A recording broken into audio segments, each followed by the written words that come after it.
Ma fiancée s'est moquée de ma carrière à la soirée de son entreprise. J'ai rompu les fiançailles juste devant tout le monde. J'ai 31 ans, et je suis mécanicien. Ce n'est pas un métier prestigieux, mais je suis fier de ce que je fais. J'ai grandi en regardant mon père réparer des voitures dans notre garage, et cela a déclenché quelque chose en moi. J'ai suivi une formation professionnelle, j'ai obtenu mes certifications et aujourd'hui, je gère mon propre petit garage.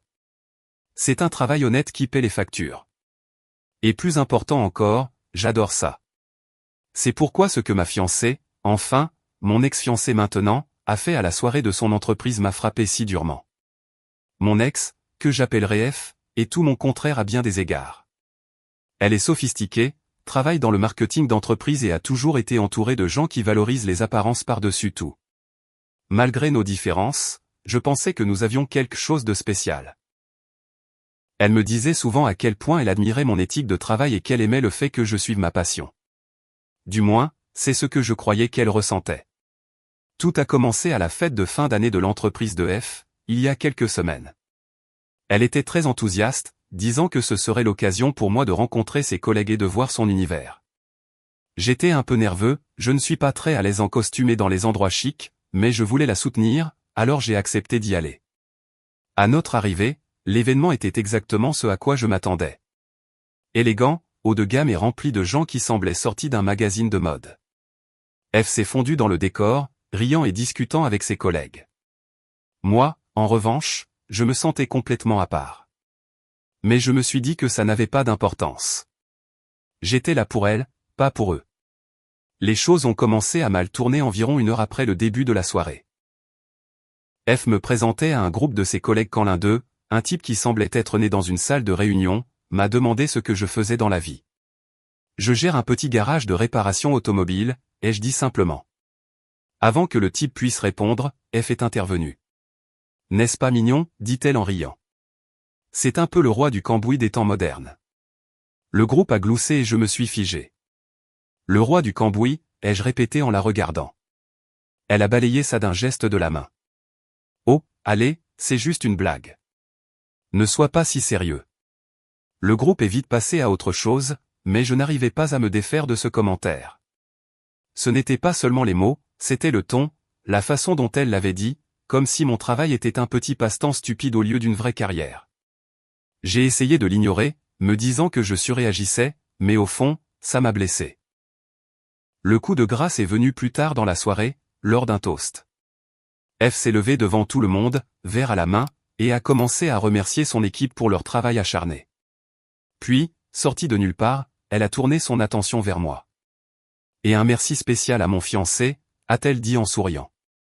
Ce n'est pas exactement un homme d'entreprise, mais il est très doué de ses mains. Si la voiture de quelqu'un tombe en panne, vous savez qui appeler.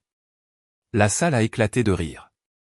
J'ai senti mon visage chauffer alors que des dizaines d'yeux se tournaient vers moi, leur sourire teinté de condescendance.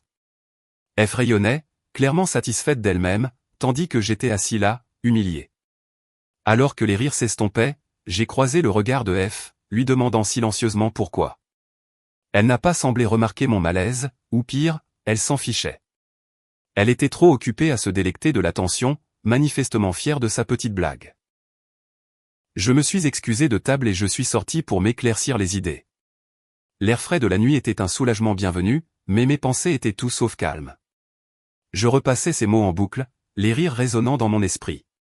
Ce n'était pas juste un commentaire isolé, c'était une habitude. Elle avait réduit ma carrière, ma passion, à une blague. Et le pire, c'est qu'elle l'avait fait devant des gens qui me connaissaient à peine. Quelques minutes plus tard, F est sortie, toujours son verre de vin à la main. « Te voilà », dit-elle d'un ton léger. « Pourquoi t'es-tu sauvé ?» Je me suis tourné vers elle, essayant de garder ma voix stable. « As-tu la moindre idée à quel point c'était embarrassant ?» Elle cligna des yeux, clairement décontenancée. « De quoi tu parles ?» Le toast, ai-je dit, ma frustration montant à la surface. Tu m'as fait passer pour une sorte d'homme à tout faire que tu gardes sous la main par commodité. Elle a ri comme si ce n'était rien. Oh, allez, c'était juste une blague. Tout le monde a adoré. Pas moi, ai-je dit fermement. Et ce n'est pas la première fois que tu fais ça. Tu as déjà fait des commentaires de ce genre, mais ce soir, tu as dépassé les bornes. Son sourire s'est effacé, remplacé par un regard défensif. Tu réagis de manière excessive. J'essayais juste de détendre l'atmosphère. En me rabaissant, ai-je rétorqué. Tu dis que tu respectes ce que je fais, mais tes actions disent le contraire. Te rends-tu seulement compte à quel point tu avais l'air condescendante? Elle croisa les bras. Tu fais ton cinéma. Si tu ne supportes pas une petite taquinerie, peut-être que c'est toi qui as un problème. C'en était trop. Le masque était tombé. Ce n'était pas un simple malentendu, c'était une différence fondamentale dans la façon dont elle me voyait et dont je me voyais. J'avais toujours essayé de soutenir sa carrière, mais elle ne pouvait pas, ou ne voulait pas, faire de même pour moi. J'ai pris une profonde inspiration, sachant ce que je devais dire ensuite. F, je ne peux plus faire ça. Ses yeux s'écarquillèrent. De quoi tu parles? Cette relation, dis-je, la voix stable. C'est fini. Elle eut un rire nerveux. Tu ne peux pas être sérieux. Pour une blague? Tu vas vraiment tout jeter en l'air à cause d'un seul commentaire? Ce n'est pas juste un commentaire, ai-je répondu. C'est la façon dont tu me vois. La façon dont tu m'as toujours vu. Tu ne respectes pas ce que je fais, et je ne peux pas passer ma vie avec quelqu'un qui me méprise. Elle me dévisagea, son expression passant de l'incrédulité à la colère. Tu es ridicule, lança-t-elle. Tu te crois si spécial parce que tu répares des voitures? Scoop pour toi, ce n'est pas si impressionnant. Ces mots m'ont profondément blessé, mais ils ont aussi renforcé ma décision. J'ai retiré la bague de fiançailles et l'ai placée dans sa main. Bonne chance pour trouver quelqu'un que tu respectes vraiment, ai-je dit avant de retourner à l'intérieur. En rentrant dans la salle, le poids sur ma poitrine a commencé à s'alléger. Je savais que rompre les fiançailles devant tout le monde créerait un scandale, mais je m'en fichais. Je méritais mieux que d'être traité comme une blague, surtout par quelqu'un qui prétendait m'aimer. Quand je suis retourné à notre table, j'ai calmement pris mon manteau et me suis préparé à partir. F est arrivée en courant derrière moi, visiblement déboussolée. Tu vas vraiment faire un spectacle de tout ça, a-t-elle sifflé, essayant de garder sa voix basse. Tu as fait ça toute seule, ai-je répondu, en gardant un ton calme. Profite du reste de ta soirée. Les gens autour de nous commençaient à remarquer la tension. Je pouvais voir des regards curieux et des conversations à voix basse, mais je n'ai pas arrêté. F a attrapé mon bras une dernière fois, sa voix maintenant désespérée. S'il te plaît, parlons-en. Tu montes tout ça en épingle. Je me suis tourné vers elle, la regardant dans les yeux. Je t'ai donné des chances de me respecter, F. Je t'ai soutenu, j'ai célébré tes succès et je n'ai jamais rabaissé ce que tu fais. Mais tu n'as pas pu faire de même pour moi. Ce n'est pas quelque chose dont on peut discuter. C'est ce que tu es. Sur ces mots, j'ai quitté la soirée, la laissant planter là, la bague de fiançailles toujours dans sa main. Le trajet de retour fut silencieux, mes émotions un mélange de soulagement et de frustration persistante. J'ai repassé les événements de la nuit dans ma tête, me demandant si j'avais pris la bonne décision. Mais chaque fois que je pensais à ses commentaires, à la manière dédaigneuse dont elle parlait de ma carrière, je savais que j'avais fait ce qu'il y avait de mieux pour moi. Les jours suivants, les retombées ont commencé. Des amis communs ont commencé à appeler et à envoyer des SMS, demandant ce qui s'était passé.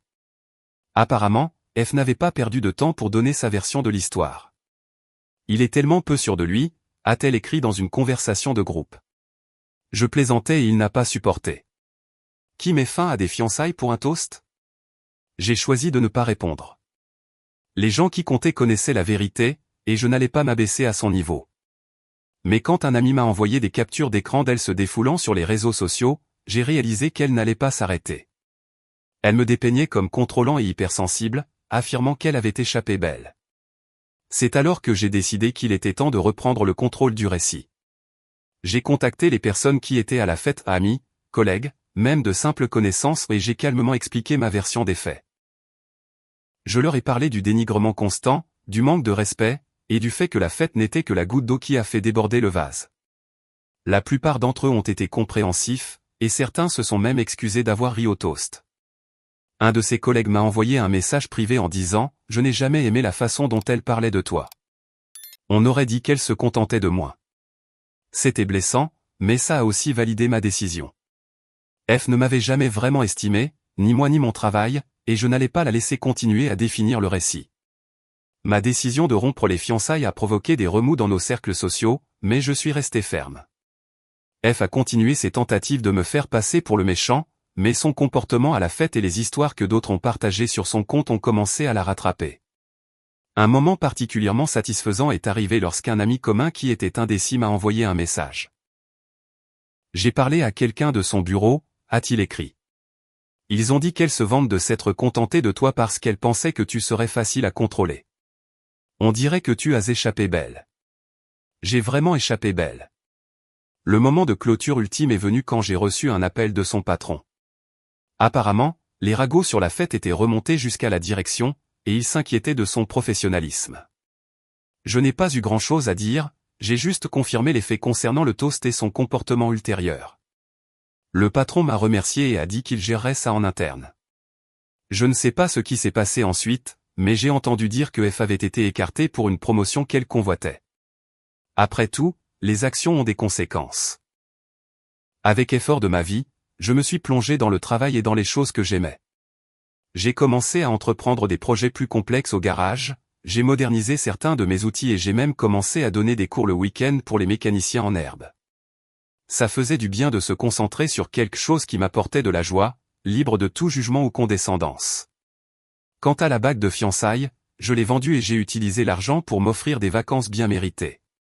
C'était ma façon de clore ce chapitre et d'aller de l'avant. Avec le recul, je réalise que la rupture ne concernait pas seulement le toast. C'était à propos de ce que le toast a révélé. F ne me voyait pas comme son égal. Elle me voyait comme quelqu'un à moquer, à contrôler, à utiliser pour son propre ego. Et ça, ce n'est pas de l'amour. L'amour, c'est le respect, le partenariat, et le fait de s'élever mutuellement, pas de se rabaisser pour un rire facile.